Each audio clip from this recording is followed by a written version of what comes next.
Good morning, everybody, and happy Friday. Thank goodness, right? Thank goodness. You've been sick all week, so Yeah. fortunately, you're like feeling better like right before the weekend, though. So Yeah, it was planned. can't be sick over the weekend. Well, how's everybody doing? Let me know in the chat where you're tuning in from and what time zone you're in. Yeah. No, I can probably infer pretty close to what time zone you're in. Because I always say good morning because it's 9 o'clock here, Mountain Standard Time. But we've got our It is actually entire Mountain Daylight Time. Mountain just Daylight FYI. Time currently, and it'll be Mountain Standard Time here in a couple weeks. Yeah. Okay, that's so.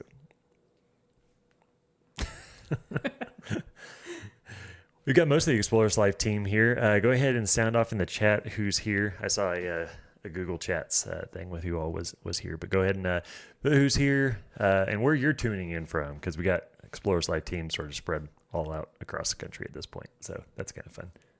Yeah. We've got, let's see, Morgan and Ira are there in Oregon.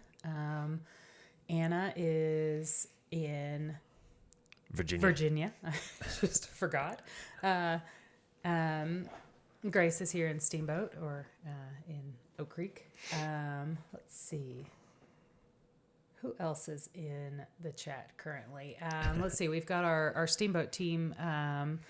Julie and Pete are also tuning in. They're not going to be in the chat because they are actively fulfilling your orders. So we don't want to pull them away from that. See Marcy tuning in from Las Vegas. Marcy is the newest member to the Explorers Life team, so everybody give a warm welcome in the chats to Marcy. Marcy is Grace's marketing assistant, and so any of the social media posts you've seen over the last probably 2-ish to 3-ish weeks, basically right before the Solar Summit, she's had her hands on those, so that's pretty fun.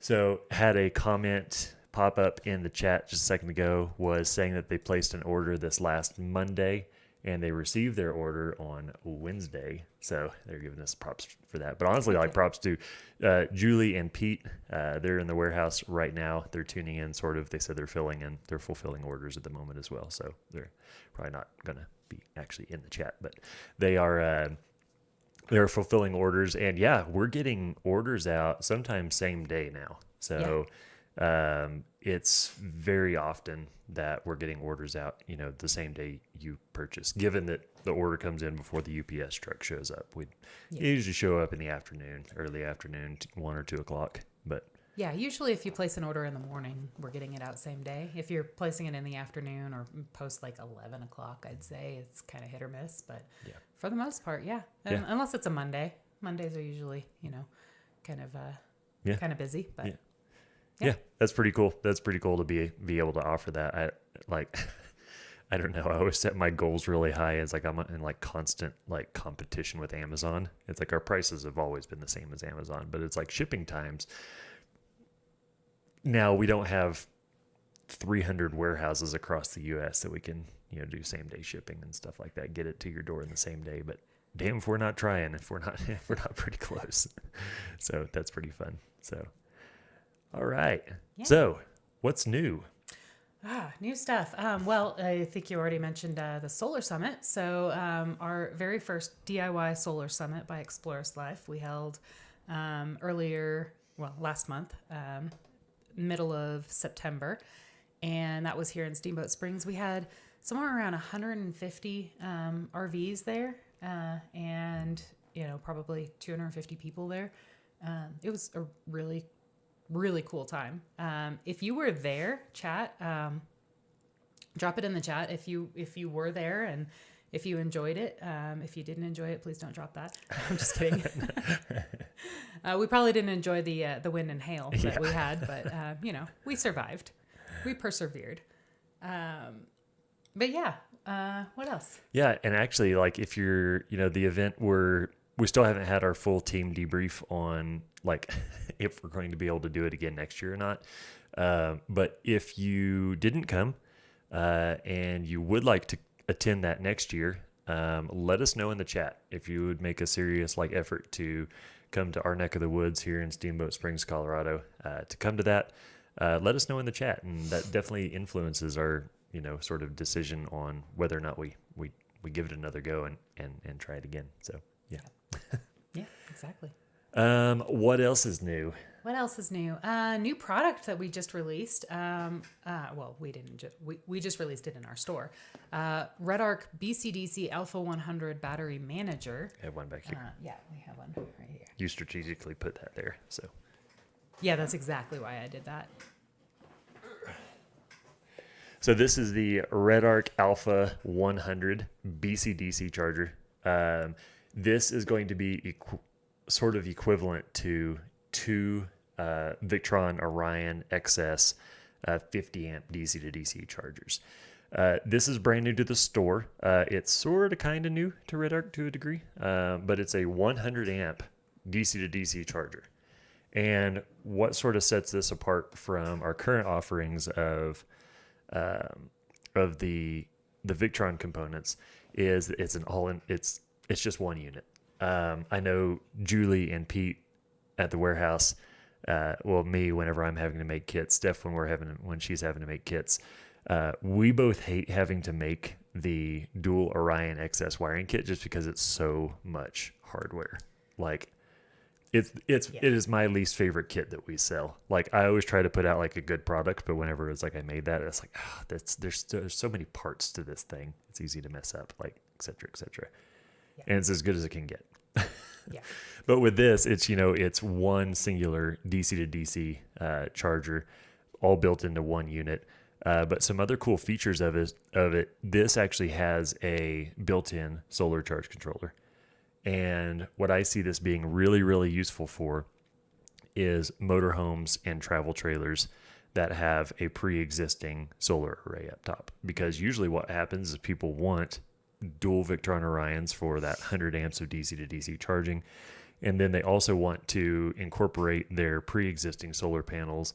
And then they additionally want to add who knows how many watts of solar, 2,000 watts of solar on a big 40-foot Class A motorhome or something like that.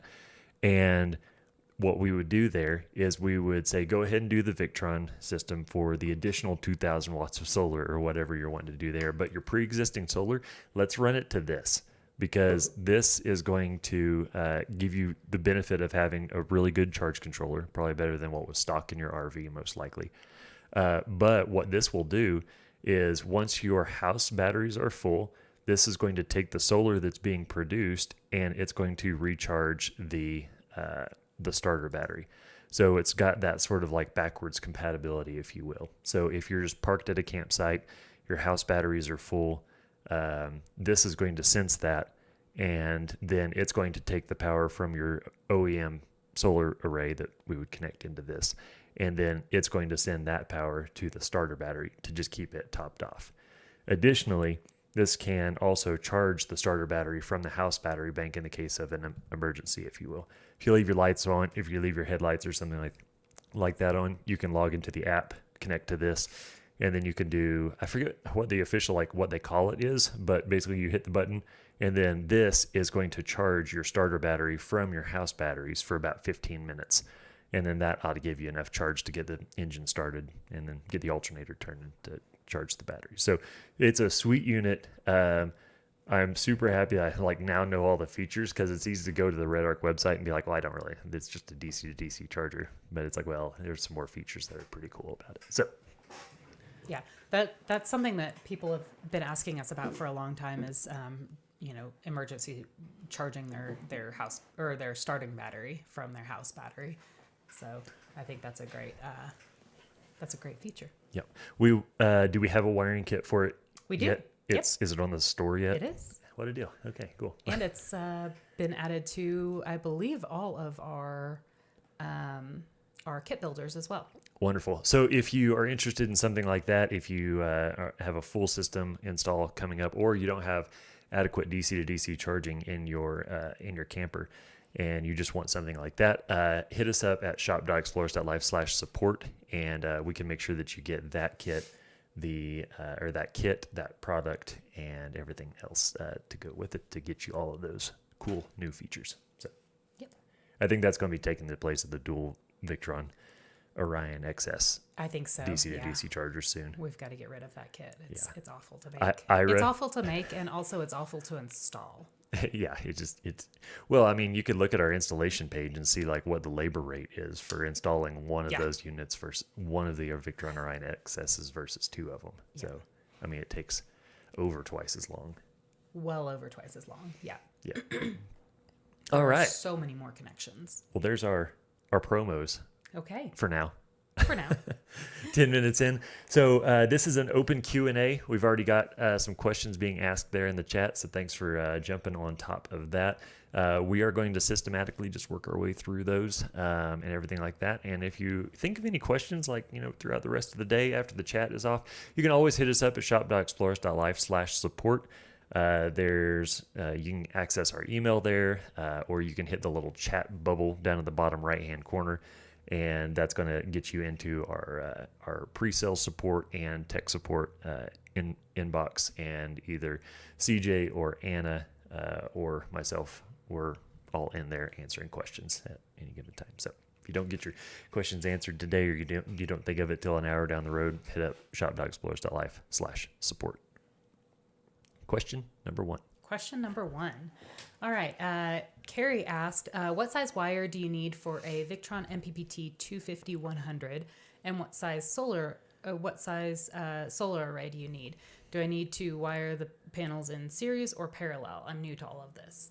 And I just wanted to mention that Ira already answered this and linked to the wiring kits, but also just wanted to thank you, Carrie, for tuning in, especially being new to all of this. Yeah. And, this is a great time to ask all of those questions and figure all of this out. We would much rather you ask all of these questions now before you start buying stuff, and make sure you get all of the stuff that you need.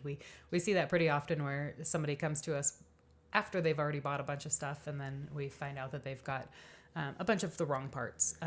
So thank you for asking those questions ahead of time. Planning ahead. But to answer your question, our MPPT 250-100 wiring kit is found in the store, which Ira has already linked. And that's going to be 2-gauge wire. Yeah. And what I would say for that too is, let's make sure that that's the right size of charge controller too, because, if you haven't already purchased that, hopefully, you haven't, you're still in that pre-planning phase. We hate to see you spend more money than you need to on a charge controller that's too big. A 250-100, that's a big charge controller. So I'd be curious. That's the biggest one that we carry. Yeah, I'd be curious to see how many solar panels you had, because the second part of the questions was, do I wire the panels in series or parallel? I'm new to this. So as far as like wiring the panels in series or parallel, that depends on what solar panels you're using, what the voltages are, what the amperages are, what the watts are, all that kind of stuff. And if you're truly in the pre-planning phase, you haven't purchased anything yet. I'm going to share my screen real quick. Hopefully it just didn't share the Streamlabs thing here. We'll see. Hey, we did it right. Good. So what you can do here on our store is, if you go over at shop.explorers.life right here, or if you type in explorers.life, it's going to show up. Go here to shop and then go to solar array bundles. Boop. It's always a little slow to load whenever we're live streaming, so it'll take just a second. Oh, it's kind of cruising this morning. That's nice.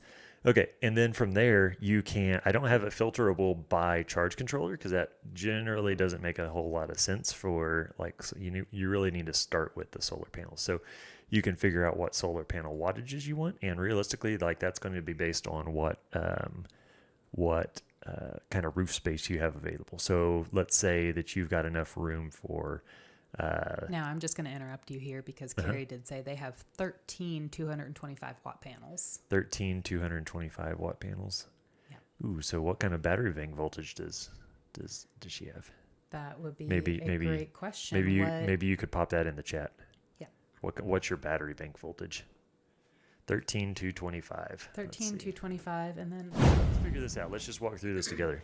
1 second. Let me calculator.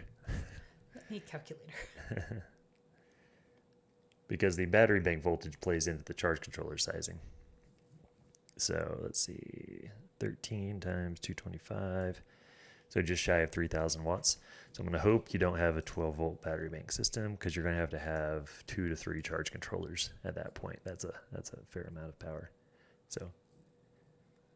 So 12 volt, 460. all right. So if you have a single 12-volt, 460 amp hour Epoch battery, and you're running that in a 12-volt system, which if you only have one battery, there's no other option there. You're going to have to break that up into multiple different arrays, and because the 250 100 on a 12-volt battery bank system, you can realistically only put about 1,400 watts of solar on that singular system. So with 3,000 watts of panels, we're going to have to break that up into two different charge controllers. And we'll just have to look and see. If you'll shoot us a message at shop.explorers.life/support, we can get you those charge controllers and all the wiring that you need to make that happen. But, if we were sort of looking at something like that, let's see, 13.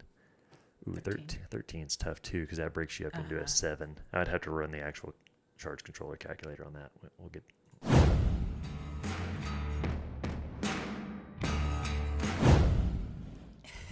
Sorry, clicked the wrong button.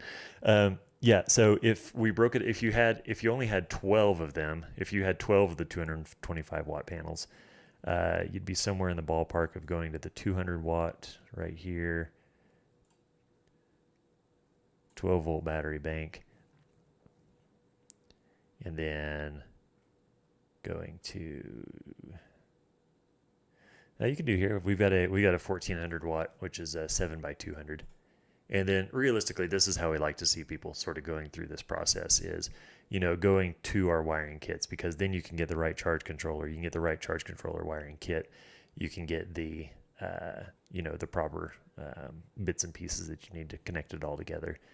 Connectors, wires, the solar panels, and mounting brackets. If you'll shoot our information or your information on the actual panels over to us at shop.explorers.life/support, we can make sure that this is sort of going to work. But realistically, with a 12-volt system, you're going to need 2 of these entire kits right here. So, but we can get you all squared away on that.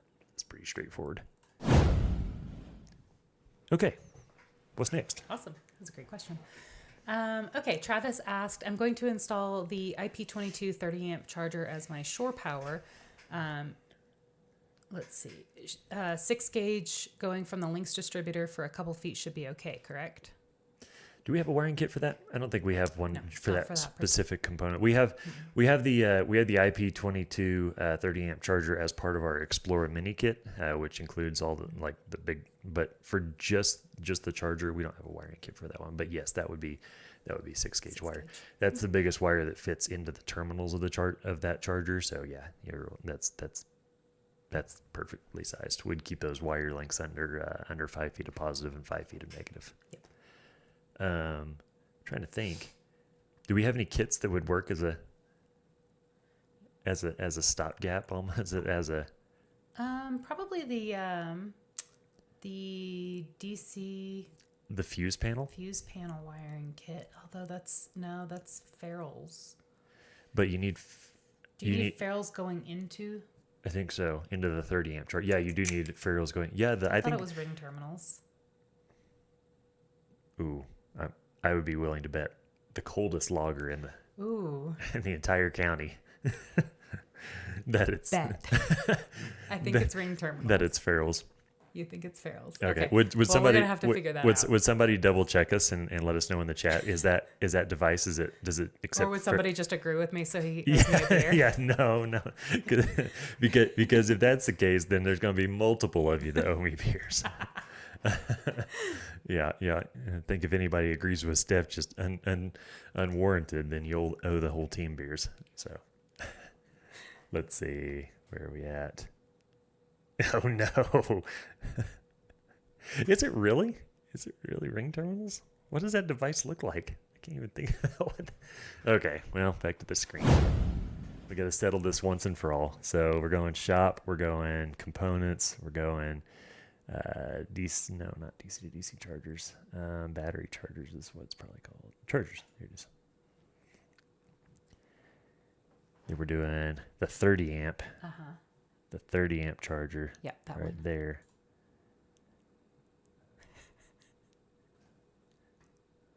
let's see. Boom, baby. Anna and Steph owe me the coldest lager in the land. Winter, chicken dinner. So Fine. the kit that would actually work for this, that you could sort of sub in place, since we don't have a specific wiring kit for this, if you get let's see, we're going to actually go to individual wiring kits, component wiring kits. And then, let's see, distribution. No, fuse. No, it's fuse and I don't know. It's fuse and break box. Fuse panel break box. I understand that's silly. I apparently didn't have any coffee when I made that menu. That's okay. And then this 12-volt DC fuse panel wiring kit, that's going to give you everything you need to connect that charger to the Lynx distributor. So it's going to give you all the wires, ferrules, and stuff like that. The wire is going to be a little bit long, but you can obviously cut those to length. That's not a big problem. Can I drop this in the chat? I don't know if that's an option for me on my side. I don't have it pulled up. So I don't know. Somebody on our team, could y'all drop that in the chat, please? Yeah. Home, all products, wiring kits, component wiring kits, 12-volt DC fuse panel wiring kit. Okay. Okay. Well, that was fun.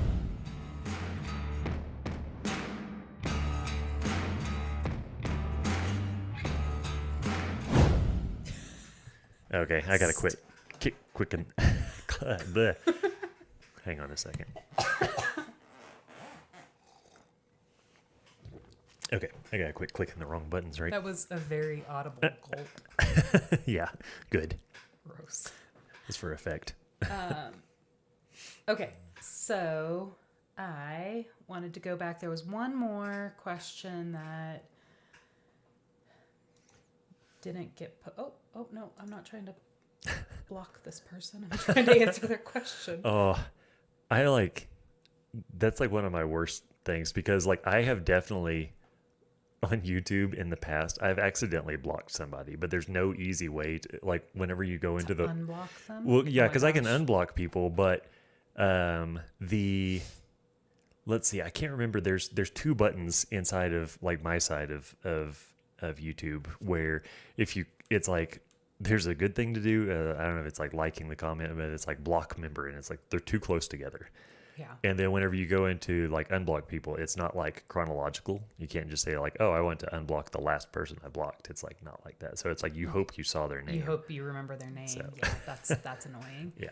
So. Yeah. On this, like, I guess if I just click on somebody's comment, my options are report or block. And Oh, okay. I actually just wanted to highlight it so I could read it. Oh, true. But Kaylee Hart mentioned a 12 volt to 48 volt DC to DC charger would be awesome. And we actually do have that in our shop. So I just wanted to mention that. We have the Sterling Power. Yeah, what was the screen share? All right, you see it? I'm going to click screen share. Okay, and we're still here. Okay, so what are we looking for? 48 volt? The 12 volt to 48 volt DC to DC charger. It's the Sterling Power. So we're going shop, we're going to components, we're going to DC to DC chargers. And then it is this guy right here, 12 volt to 48 volt battery to battery charger. So that's what you need. And then it's got a wiring kit associated with it as well. I guess the wiring kit's not on this specific page, but we can get to the wiring kits by going shop, component or individual wiring kits, component wiring kits, filter by DC to DC converter, right? No, alternator charging, sorry. Wait for that to filter out. Oh, here's the Red Arc BC to DC Alpha 100 wiring kit. So that's there. And then here's the Sterling 12 volt to 48 volt wiring kit. Yeah. So maybe somebody in the team could link to that. Otherwise, you can always reach out shop.explorers.life/support, and we'll be able to link that for you and get you anything you need in that regard. Absolutely. Cool. Okay, more questions. Steve Johnson asked, can you talk more about monitoring systems? What are the differences between the BMV 712 battery BMS GX monitors and what are the advantages of the GX monitoring? That's a 12-part question, isn't it? Isn't it? That's a good question, though. So, let's see. We're in the middle of shooting videos that sort of outline all of that in the Explorers Life Academy. Those will be coming out on the YouTube channel later this year into the start of next year. Or if you're looking to get them faster, it's going to be under academy.explorers.life. It's $99 for lifetime access at the moment. Once we get to the end of chapter 9, I'm going to switch it to a monthly payment, and so it's going to be less cost effective. So I keep threatening that, but it's actually you've been saying that for almost a year now, probably over a year. Well, now. I just need to have the academy like almost finished from a filming perspective, and then and then we can switch it over to where it's a worse deal because ultimately, like, I mean, it's still going to be a great deal. Don't get me wrong, but like I'm a big lifetime access kind of guy. Like if I can pay $100 for something instead of like $30 a month, even if I'm just going to use it for 3 or 4 months, I'm always going to do that. That way, here in 2 or 3 years, when I forget the stuff, then I can just come back to it and know that I've got lifetime access. So that's under academy.explorers.life. But to answer the questions to a degree, because this is sort of a long-winded answer to all of that, but the battery monitors, so like the BMV 712, the Smart Shunt, the Link Shunt, anything that has like shunt in the name is going to be basically the fuel gauge for the system. Can you have a system without it? We shot this video yesterday, so it's fresh on my mind. Can you have one of these? Can you have a system without a shunt? Yeah, you can, but it's kind of sort of like having a vehicle with no speedometer, with no fuel gauge and stuff like that. It's just not a good idea. It'll still function just like a vehicle without a speedometer. It's still going to cruise down the road, but ultimately, like, you're not going to know how fast you're going. You're not going to know how much fuel you've got left in the tank, any of that kind of stuff. So that's not awesome. The consideration there is there's a lot of batteries now that have built-in battery monitoring. Some of the new Battle-Born batteries, the Epoch batteries, the SOK batteries. I would say, honestly, most of the batteries that we carry in the store have some kind of built-in battery monitoring to varying degrees. They're all Bluetooth battery monitors for the most part. Some of them have digital gauges and stuff like that. The Epoch has a digital gauge it gives at least how full the batteries are. It doesn't really give very much information outside of that. And so if all you need to know is how full the battery is in a function of percentage, then that's a good option. Now the next question about the GX devices. So that's like the Serbo GX or the Chrono GX. I took my office one into the studio for yesterday's filming, but it's just basically a computer with a screen, more or less. And it's just going to take the information from your shunt or from your batteries if they have external communications available, all of your chargers, and it's going to take all of that information, compile it, and then display it on a nice touch screen. You've seen it in quite a few of the videos, and it just gives a really nice user interface on a nice touch screen, so you're not having to mess with an app, so you're not having to mess with Bluetooth. All of that's, for the most part, is a hardwired connection. I think it's all a hardwired connection. I don't think there's anything really Bluetooth in that regard. But with the Serbo GX, the other cool thing that you can do is you can connect that Serbo GX to the internet, given you have like local internet in your camper, in your house, whatever the case is, wherever the Serbo is installed. And then you can connect that to the VRM portal. And then from the VRM portal, you can monitor your system from anywhere in the world. But maybe more importantly, and what we use it for a ton on our side of things, is we can do full system remote programming. So that's a service we offer. We can log in and make sure all of the settings on all of your components are good to go and are up to spec and dialed in nice and neat, so you don't have any problems with that. And you can just do all that remotely. So when we offer a full system remote programming thing, and so people, they build the system, they get it installed, they reach out to us, and they're like, hey, I'm ready for my full system remote programming. We give them some information on how to get that connected to the Wi-Fi, their local Wi-Fi network, Starlink or whatever the case is. And then we can log in and change all that. It's hands off from their side at that point in time from a settings perspective. So That's another great feature of the Servo GX. Now, lastly, BMSs.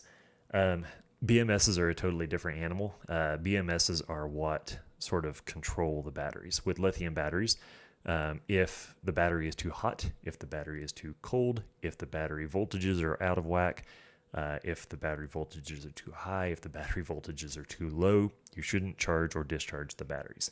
And the BMS is realistically reading all the individual cell data, and then it's connected to a contactor or an external contactor, whatever the case is. And then it's going to either allow or disallow the battery from charging or discharging, depending on the parameters of the actual cells. So BMSs are a totally different animal for the most part. We have all the batteries we sell in our store are internal BMS systems, except for Victron.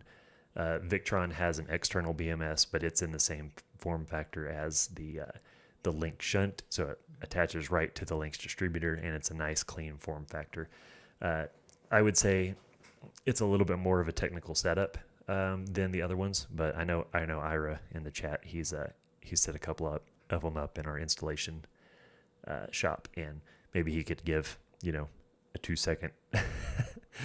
How complicated is it compared to the others? If you're like, if our average installation is a 4 out of 10 complicated measure, like what's the Victron BMS? I'm only going to say it's probably like 5 or 6. It's not like, it's not that bad. It's not like No. 5 times as hard. Especially when you have our wiring kits to follow and all of that. Yeah. That's true. Learning how to wire it and what all the ports are, learning what an ATC port is and an ATD port and all that kind of stuff. Like that part's kind of confusing.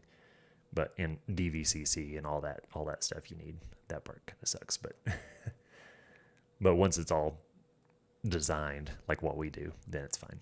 So okay. All right. Anything else on that? I think that's it. I think that covered all of them. That was a great question. I had to really skim through all that because that realistically is like 4 full Academy videos. Yeah. Well, we've got a couple of follow-up questions to that actually. So I'm gonna, if I'm skipping your question, it's not because I'm skipping it. It's just because I'm trying to get all of the monitoring questions all in one. Ira said it's 1.08 times harder than a normal install. So basically not harder. 8% harder at all. Oh, 8%. Okay. That's what 1.0. That makes sense.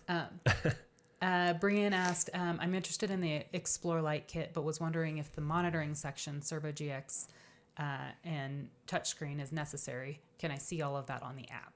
So I think we just answered all of that. Yeah, mostly. I mean, ultimately, all the individual components in that particular system will communicate with the app, and you will be able to see all of that information right on the app. You won't have a mountable touchscreen, and you'll lose the capability of connecting to the VRM portal. You won't have access to full system remote programming, so you'll have to program it yourself, which isn't a big deal. Like, we do have guides that walk you through that process, and like I said, if you can look at a guide and then copy the numbers from the guide over into your own thing, if you're comfortable with connecting things to Bluetooth, like honestly, I feel like there's so many people that they have a hard time with Bluetooth in general. And so if you're comfortable with connecting Bluetooth to other Bluetooth things, then you'll be fine. But, that's one of those, the Servo GX sort of like gives that nice screen and the VRM connection for remote system programming. I would say that's the biggest selling points in my opinion, but you can absolutely see all that stuff in the app via Bluetooth. Now, I will say when you're building the kit, you do need to select something on that monitoring page. The BMV712 is kind of your basic monitoring, but you don't have to have the Servo GX. You don't have to do the advanced monitoring, but you do need to have some kind of shunt, as Nate mentioned. Yeah. You have either basic monitoring or advanced monitoring. Advanced monitoring is the Servo/eChrono GX, so they're basically the same thing for our purposes. Yep. And then the basic monitoring is just BMV712, and then it's all app based. Kind of struggled with that word. Okay, still on the monitoring questions. Is there any reason not to use the DVCC mode and hand control over to an Epoch battery rather than the Victron shunt? That's a good question. I would say that on initial setup, to not do that. Let's get everything else working fine and get everything in a nice workable fashion without having a third party battery manufacturer sort of like having their communications messing with anything on the Victron side, because you can get the Victron side of things working and functional and all that kind of stuff without the third party battery manufacturer side of things. And then if everything's working fine and you want to, take that next advanced step and just let the battery have a little bit more control, then do that, because then you have a fallback. And if then your batteries aren't getting to full, or you're not getting a full charge rate and stuff like that, it's within the communications of the battery to the Victron system and not anything else. And so you can always like fall back and resort back to a known working state, if you will. The question you have highlighted there is actually like the next part, which Chris Johnson was asking, on the note of a shunt, do you still recommend a shunt on batteries with communications? And I actually do. And I have an actual like specific use case. So in our event trailer, we have 4 Rich Solar rack style 48 volt rack style batteries. And right off the bat, I was having a hard time getting those batteries to communicate with the Servo GX. But because future me was proud of past me, I had installed a Victron shunt. So I was able to program that shunt and was able to get a rough, ballpark of the state of charge and all the stuff that I needed, even whenever I was having battery communications issues with the Rich Solar batteries. Turns out I was using the wrong type of data cable and ultimately was able to fix it. But I mean, it took me a minute to figure out like why it was, because I only had 5 minutes to work on it here, 5 minutes to work on it there, and trying to troubleshoot this thing, go through manuals. And it was kind of a new product at the time and all that stuff. And so the manuals weren't really, really good at that point. So I had this like fallback. I feel like a shunt is just really, really cheap insurance to make sure that your stuff works, because when you're talking about third-party batteries, and you're talking about third-party integrations, if Victron makes a firmware update and then the battery manufacturer, it takes them a minute to like get their firmware update like all squared away, you could be without your state of charge for a minute, and you might lose battery communications for a minute until they're able to sort of get their wires uncrossed in terms of like firmware updates and integrations and stuff like that. So I think it's a really good like kind of safety net to go ahead and install a shunt in that system. Yeah. Cool. Well, I think this is the last question on monitoring before we jump back to all of the other questions. Is there any case for a Servo without a screen and the new Android tablet option for the Servo?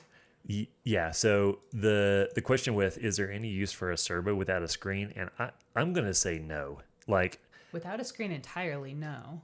Right. Yeah. I mean, you can connect to the Servo via, you can turn the Wi-Fi on the Servo and then connect to the Wi-Fi of the Servo, with your laptop, with your app, whatever the case is, put in the password and all that kind of stuff. But from my perspective, and I understand that like in the support inbox, I'm only seeing like a small portion of the amount of people that I'm only seeing the people who have problems. I'm not seeing the people who aren't having problems with their systems and everything's all hunky-dory and stuff like that. But, a lot of people have issues, even connecting to stuff via Bluetooth or connecting to Wi-Fi.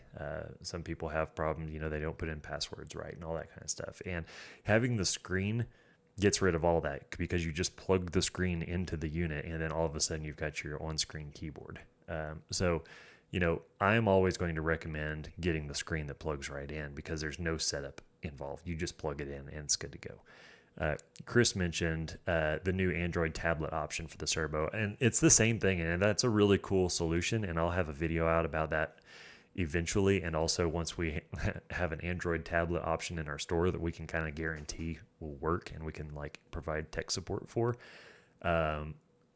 but that's going to be a really cool option. But again, it's more setup. Like you have to. I mean, I've only briefly looked into that, and from my understanding, you have to basically reflash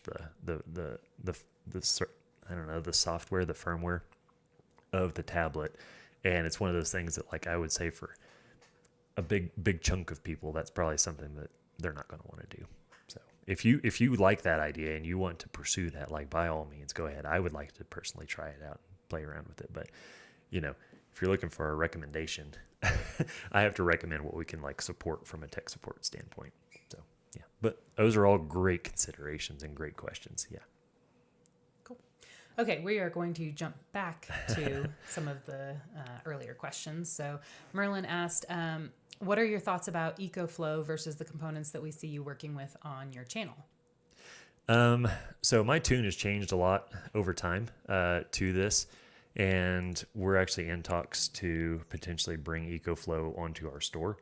And it's one of those things where I think that EcoFlow has a time and a place. If it's one of those things where you just want a solution and where you just want power, you don't need customizability, you just need a set amount of power, you plop it in place, you plug things into it, and you're good to go, then EcoFlow is great for that. If you're wanting, like, Victron, if you're wanting customizability, if you're wanting to have 3 kVA of inverting power with 800 amp hours of battery make capacity, or 400 amp hours, or a 5 kVA inverter charger, or you need a 200 watt solar array and a 2000 watt solar array, and you just want those customizabilities, which is, like, sort of why people come to us, I think, then a Victron and RedArc system is going to be the option there. But I think the EcoFlow definitely has a place. We have a little Jackery unit sitting in our shop at the moment, and it's great for just, like, throwing it in the back of the side-by-side when you're going to be out all day and you just need to, like, make sure your phone stays charged, or you need to run some kind of small powered device or something like that. So I don't know, recharging radios, like, if you have, like, I bring it with me all the time when I'm working with the horses, so I can recharge my phone, my camera, all of that kind of stuff. Oh, because your Pivo camera doesn't have a good battery on it. It's terrible battery. So you're able to recharge in between stuff. And yeah, so I think EcoFlow definitely has a time and a place, but I think if the option, if you just want power, you want power today, then EcoFlow is probably the option. If you want customizability and you want a little bit more control over the power and what you're installing and a little more powerful of a setup, then the Victron system is going to be the way to go. So, but yeah, like I said, little sneak preview. Yeah, we ought to be having EcoFlow in the store soon, so you can buy your EcoFlow equipment from us, and then we can provide support for those devices as well. So. Let's see. I don't think there's any more that are similar to that question, but there's always one of those questions. Yeah. Pat asked if I already have a dual Victron DC to DC charger. If I already have dual Victron DC to DC chargers and they work well, is there any reason to change to the RedArc system? I think no. Like, in all honesty, like, if you've already got it installed and you've already got it, like, made and all that kind of stuff, and it's working good and you're happy with it, just leave it. Like, next system you make, maybe the next system you make, consider, making the switch, or at least consider the options, because that can connect to solar, and then it's also got that, like, that back charging feature, to the starting battery, which is kind of cool. But if everything's working good with your current system, I'd love to sell you more parts, but I think I just feel that's a pretty expensive unit just to switch out for. Just for one feature. And we're realistically not going to have a retrofit kit that lets you, switch from dual Victron Orions to like a single RedArc DC to DC charger. I don't think that's the thing we're going to make. Probably not. No, I don't think that makes a whole lot of sense from my perspective. All of the wiring would have to change. Yeah, it would basically be taking it all out. Yeah. On that similar note, Joe asked, is it okay to wire 2 Orion 50 amp DC to DC chargers in parallel for 100 amps total, but only only turn one on at a time via a dash toggle switch when desired. Is it okay?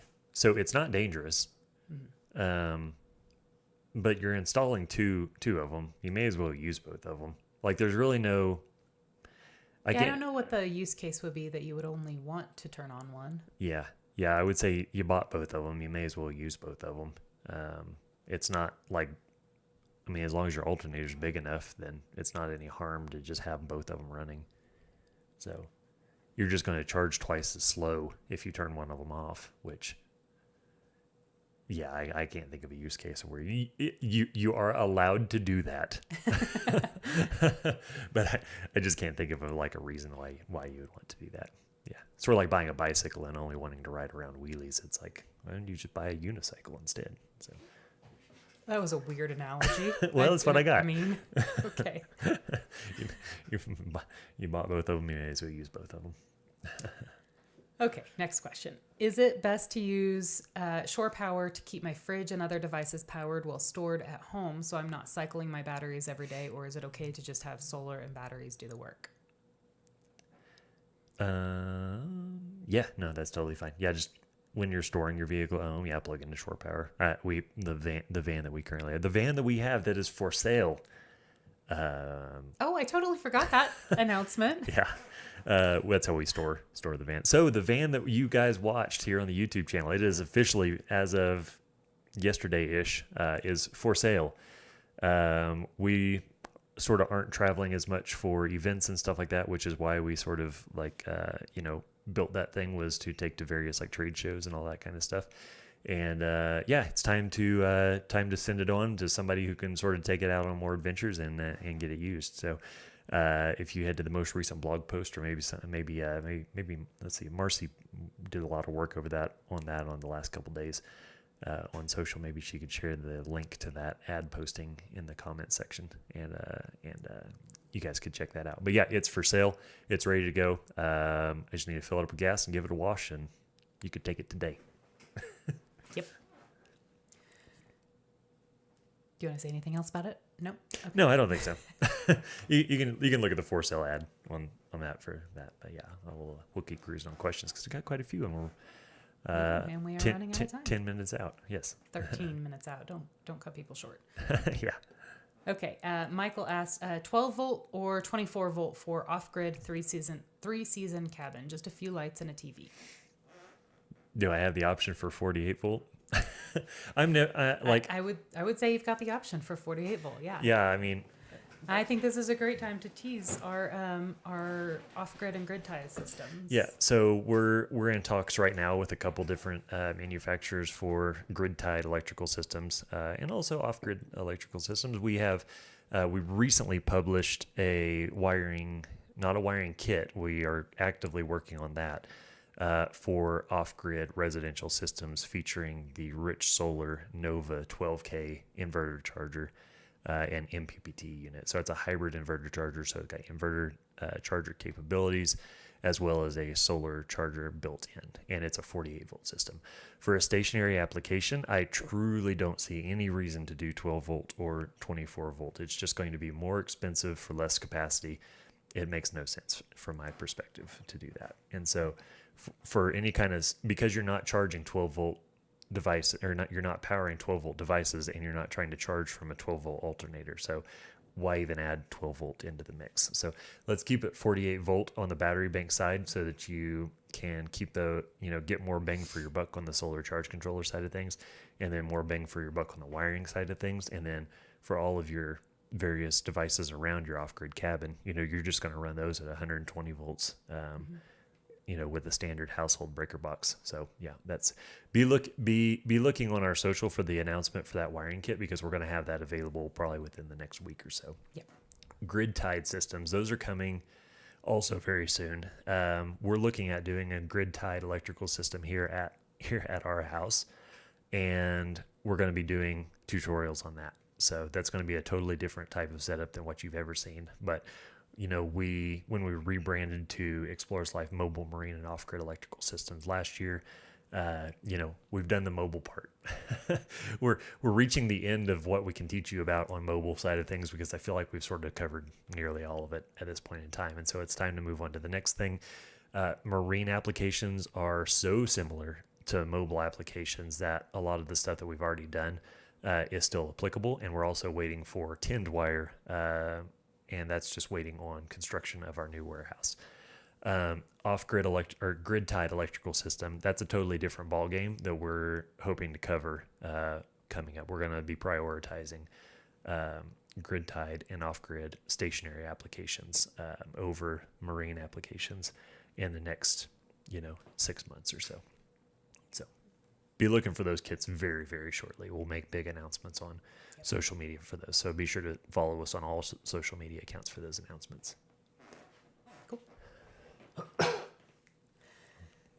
Okay.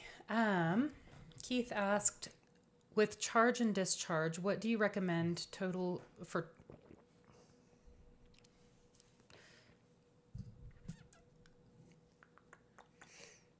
Sorry, I'm struggling with this. That word. This question. No, in general. Okay, so with charge and discharge, what do you recommend total charge, all batteries, or deplete? Do you recommend having an inverter charger? I assume is what that's supposed to say. So a charge verter that's an EG4 component. Oh. Yeah, so that's a specific component. And I'm pretty sure a charge verter I was messing with an EG4 system. I was doing a review of an EG4 system the other day. I think it's just a battery charger. That's all it is. So it's not an inverter charger? I don't think so, no. I could be wrong. That's based on... So why call it a charge verter? it's provocative. It gets the people going. Charge verter, doesn't that sound cool? No, I thought it was a typo. Oh, okay.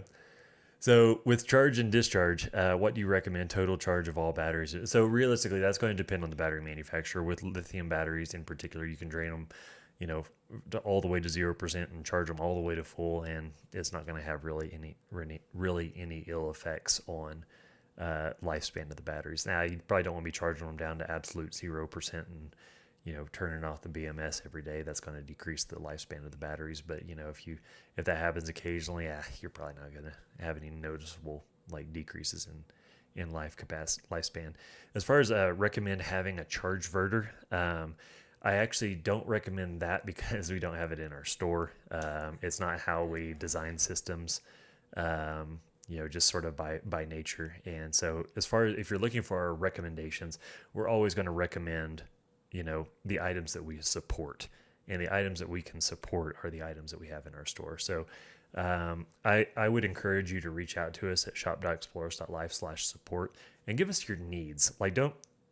If you haven't already purchased your components, don't come to us with a list of components you'd like to install.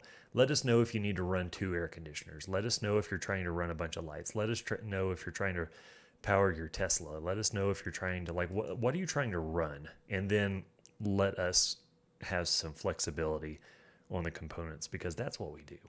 That's all we do is we take what people are trying to power, and then we let you know what you need to power those things. And if we have flexibility in what components that we're using, goodness gracious, we can we can build a heck of a system and realistically save money at the same time, because we're not sort of backed into a corner and trying to, honestly, with that system, the solar array question from earlier, mm-hmm. where, I'm not sure, let's see, who was that? Do we have a name on that? The solar array question? Yeah, it was early on. It was Carrie. Yeah, so Carrie had a question about, solar arrays and stuff like that, and had 13 250-watt solar panels, but already had a single 12-volt battery. If we had the option to move that to a 24 or a 48-volt battery system, then we could use, the recommendation we had to make was, you're going to have to use 2 pretty big solar charge controllers, where if we had a little bit of flexibility and the parts weren't already purchased and that kind of thing, then we could make that onto a single charge controller and save some money there and sacrifice no performance. So come to us with like what you want to power and less with like the components that you have, and we can help better, if that makes sense. Yep. Okay. I have Battleborn heated GC3s. Can I connect to the servo with the temperature sensor and to turn on the heated function with a relay? You could. That's an option. Yeah, you can use the relay. I think we did that did we do that in a video? I don't know if we covered that in a video. I think we just did it, and I don't think we covered it. But anyway, yes. In the Transit, I think. No, in the big fifth wheel.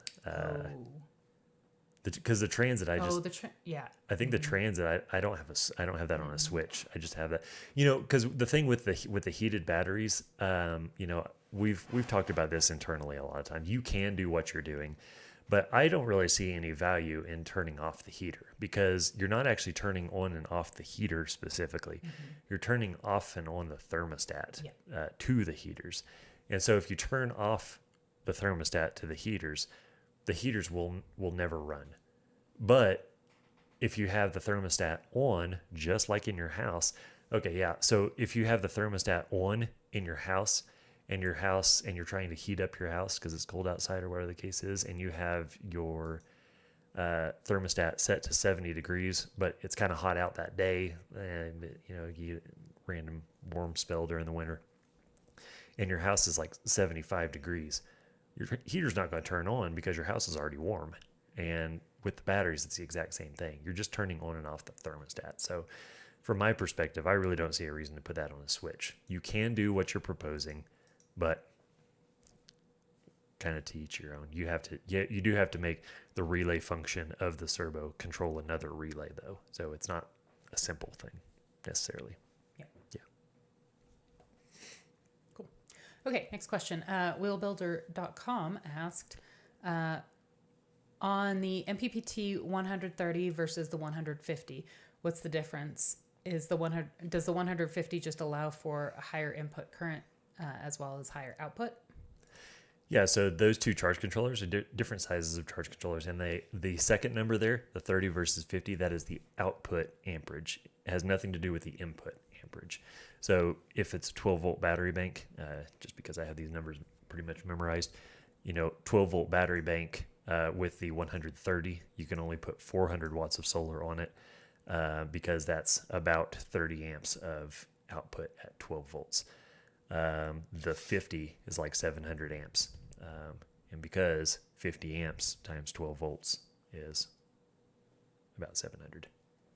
So yeah, that was actually pretty straightforward. I don't need to elaborate on that much more. That second number is just the output amperage. Okay, next question.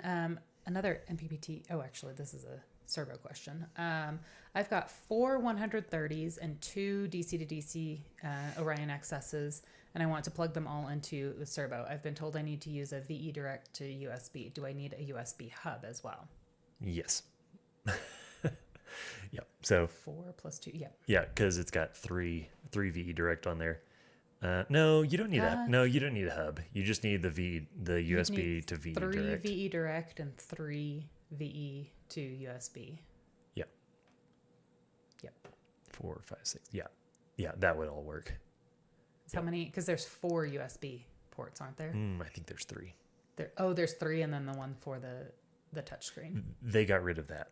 They did? Well, so all of them can power. Yes, they got rid of that on the Mark II.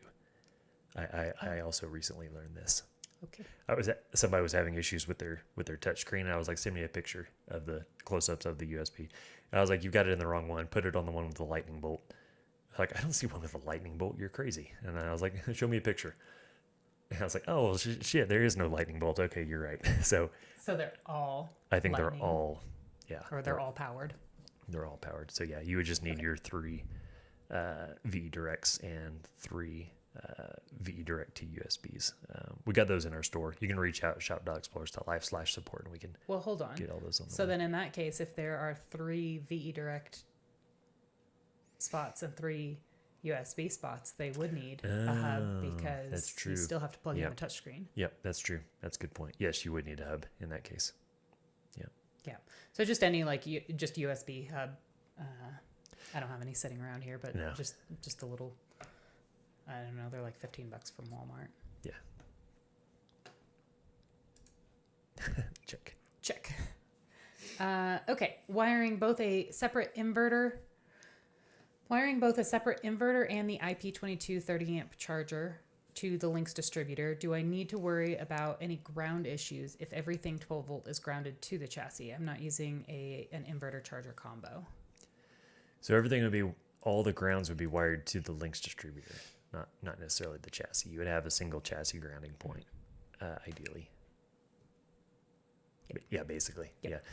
Yeah. If you're not doing an inverter charger, then you don't have a neutral to ground bond relay, and so it's like, yeah, basically that's that pretty much.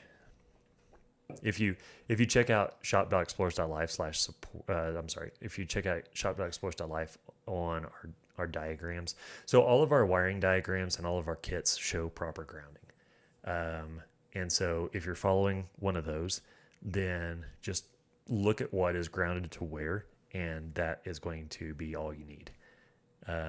If you're not following one of our diagrams, reach out to shop.explorers.live/support, and we can give you the options to do like a wiring diagram review or something like that to make sure you're connecting to the right spots and all that kind of stuff. Cool. I was just looking. Apparently earlier you said 700 amps instead of 700 watts. Oh, yeah, 700 watts. But yes, yeah, Jeremy's correct. That was supposed to be 700 watts. Yep. I get talking fast. I didn't even catch it. Okay. Any advice for best practice when you power your system for powering your system while storing the van for the winter? It is winter coming up. Yeah, it is winter coming up. So, in general, you can just charge your system up to full and then turn everything off. Turn off solar, turn off shore, turn off, you're not driving it around, then your DC to DC charger's off. Turn off the master disconnect switch, turn off the batteries if they have an on-off switch, just turn everything off.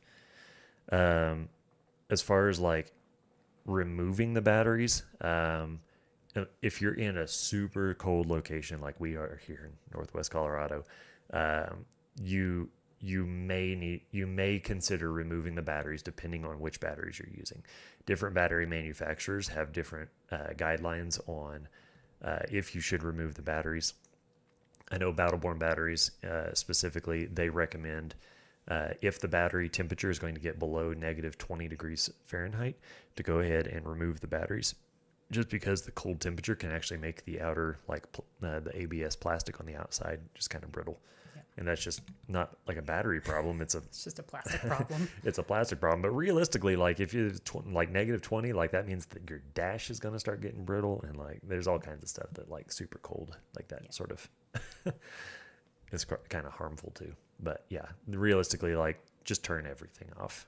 Make sure it's all charged to full, then turn everything off, unless your battery manufacturers recommend something different. Cool. Okay, we have two more questions. And then we are going to call it. We are on last call because we are 3 minutes over schedule. But if you've got your questions in right now, we're going to go ahead and answer them. And if you have more questions that we're not getting to, 3 more questions immediately pop up. You're gonna have to put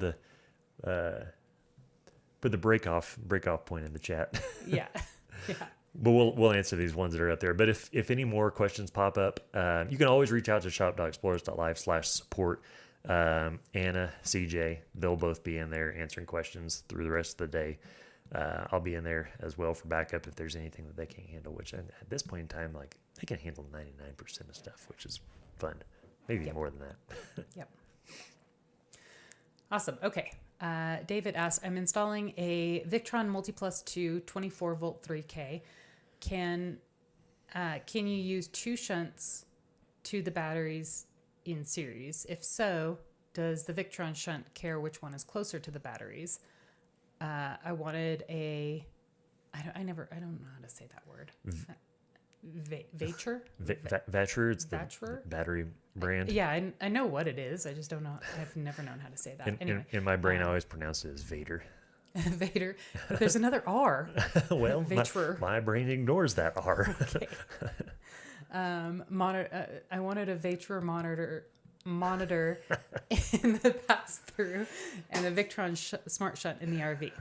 Whew, got through that question.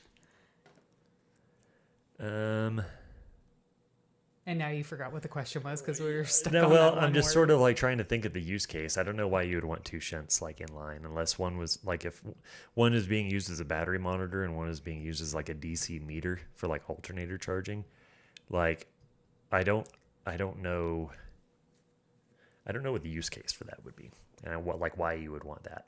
What if you want my recommendation, I would not do that. I would instead sort of follow the diagrams and system designs that we've made available at shop.explorers.life so that there's sort of no ifs, ands, or buts. Like all of our, we've been involved in over 30,000 system installations at this point in time. So we've seen everything.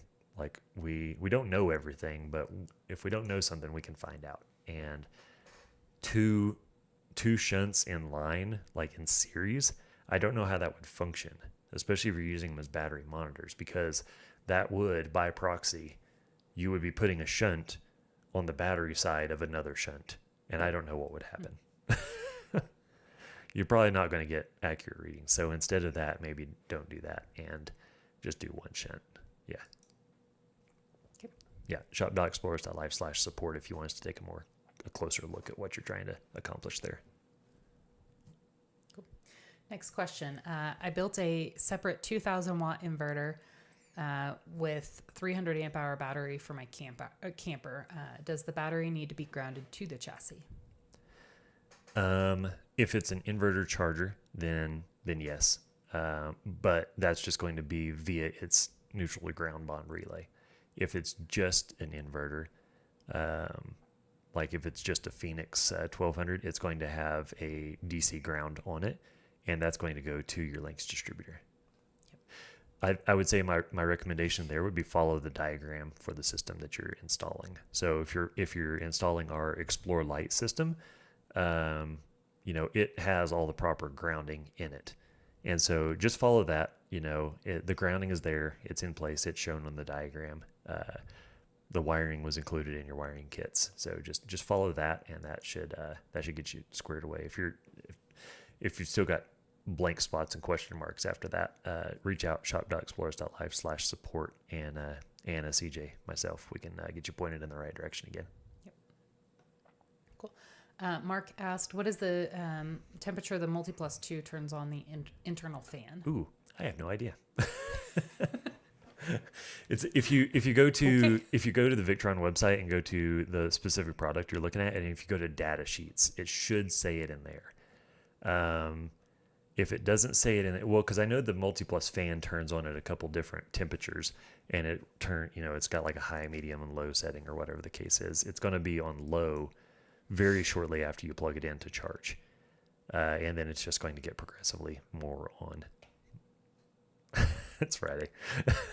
It's Friday. Get off me. And yeah, it's just going to ramp up in speed. Like the more power it's either drawing or consuming or using, or however hot it gets, or whatever the case is. More faster.